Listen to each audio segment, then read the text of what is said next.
Muy buenas digitales y bienvenidos al videoblog de la gestión IT, del desarrollo y de muchísimas más cosas. Y hoy quédate hasta el final de este vídeo porque vamos a hablar de lo que es una arquitectura de referencia. Empezamos. Una arquitectura de referencia no es más que un conjunto de tecnologías, como pueden ser bases de datos, balanceadores de carga, lenguajes de programación, etcétera, para resolver un problema concreto. En realidad no deja de ser una arquitectura que podríamos tener en cualquier proyecto, pero la tenemos como referencia en la empresa. ¿Qué ventajas aporta el hecho de que tu empresa tenga una arquitectura de referencia? Pues primero, lo que otorga la empresa es una estandarización y homogeneización. Imaginaros una empresa donde tiene 300 proyectos y cada uno es de su padre y de su madre. Uno con C#, otro con Java, otro con JavaScript, otro con Go. ¿Qué nos encontramos aquí? Pues problemas a la hora de evolucionar estos proyectos. Problemas a la hora de tener a gente dentro de la empresa que pueda trabajar en todos los proyectos. Por ejemplo, si has subcontratado el desarrollo de una web para un concurso y se la has subcontratado a una empresa y esta la hace con PHP, por ejemplo, y MySQL, dentro de tu empresa, para poder hacer el despliegue, la gestión de seguridad y todas estas cosas, también necesitas a un tío que sepa de PHP, MySQL, WordPress, etc. Entonces, el hecho de tener una homogeneización nos da pues muchas ventajas en la empresa. Por ejemplo, tener a todo el personal de la empresa que pueda trabajar en todos los proyectos o, por ejemplo, en varios. El tener una arquitectura de referencia dentro de la empresa también permite que, por ejemplo, desde dirección IT o desde la PMO, la oficina técnica, que por cierto en futuros vídeos ya os explicaré qué es esto de la oficina técnica, puedan gestionar mejor todos los proyectos y todos los activos digitales estos que tenemos en la empresa.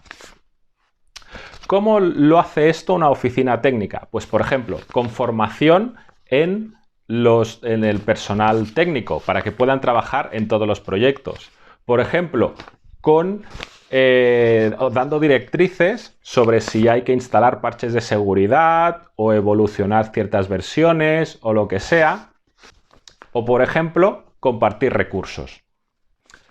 La arquitectura de referencia dentro de la empresa también sirve como guía o lenguaje común para todo el personal de la empresa. De esta manera, todo el personal de la empresa sabe primero qué skills, qué habilidades y qué conocimientos necesita para trabajar y evolucionar dentro de la empresa. No se va a encontrar una sorpresa de que está trabajando en un proyecto y si quiere saltar a otro, pues tiene que pasar de aprender de Java a C#, que son tecnologías pues bastante diferentes unas de otras, ¿no?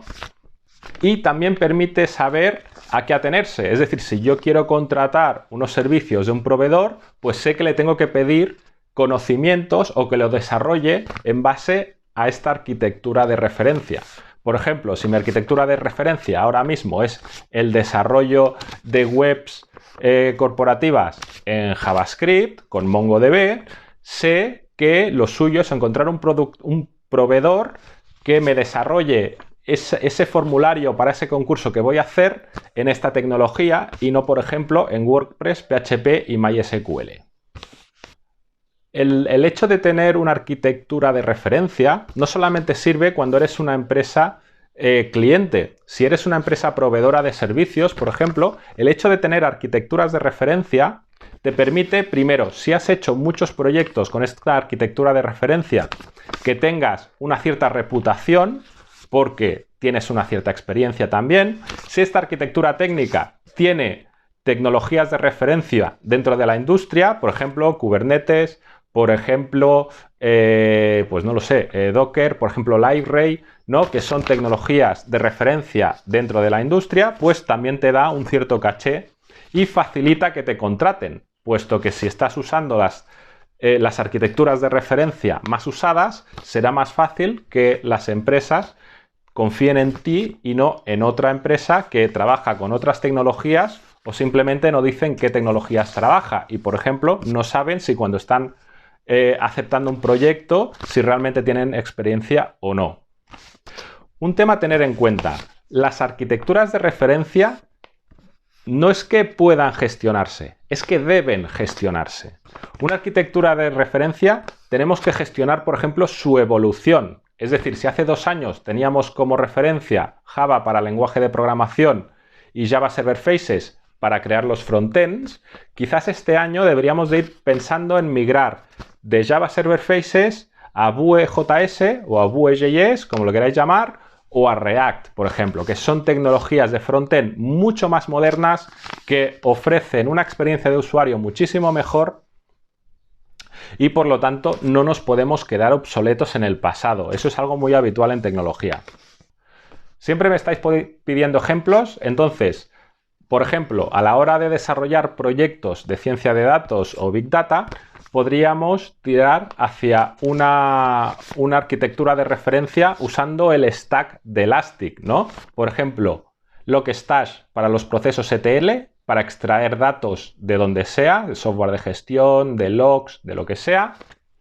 Luego Elasticsearch para tener nuestro Data Lake, para meter ahí los datos, que los podríamos poner, por ejemplo, en Elasticsearch y en MongoDB y en Cassandra, por decir algo, tener varias bases de datos de referencia. Y finalmente tener Kibana para desarrollar dashboards y visualizaciones de datos, o usar, por ejemplo, Google Charts para crear nuestras propias visualizaciones e insertarlas en otros proyectos, por decir algo. Para el desarrollo de proyectos de oficina electrónica o e-commerce, por decir algo, podríamos tener una arquitectura de referencia donde podríamos partir de bases de datos tipo Postgres para el almacenamiento de los datos y luego un library para el desarrollo de la parte de experiencia de usuario, por decir algo. Como veis, una arquitectura de referencia no deja de ser el hecho de montarte un esquema con distintas tecnologías que te resuelvan muy bien un problema. El hecho de tener una arquitectura de referencia bien diseñada, pues te va a dar dentro de la empresa buenos resultados, y si eres una empresa proveedora, pues te va a dar seguramente clientes, ¿vale? Bien, creo que no me dejo nada.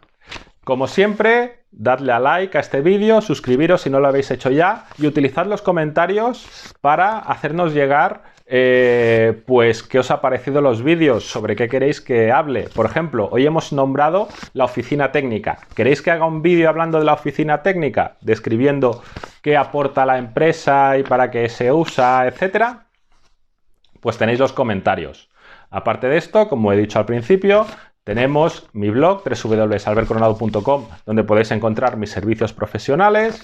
También podéis encontrar la comunidad Telegram, podéis encontrar la newsletter, donde por cierto esta semana hemos enviado una newsletter, y también podéis encontrar la comunidad de Patreon, donde encontraréis ventajas y de verdad que seréis héroes. Muchísimas gracias y hasta la próxima.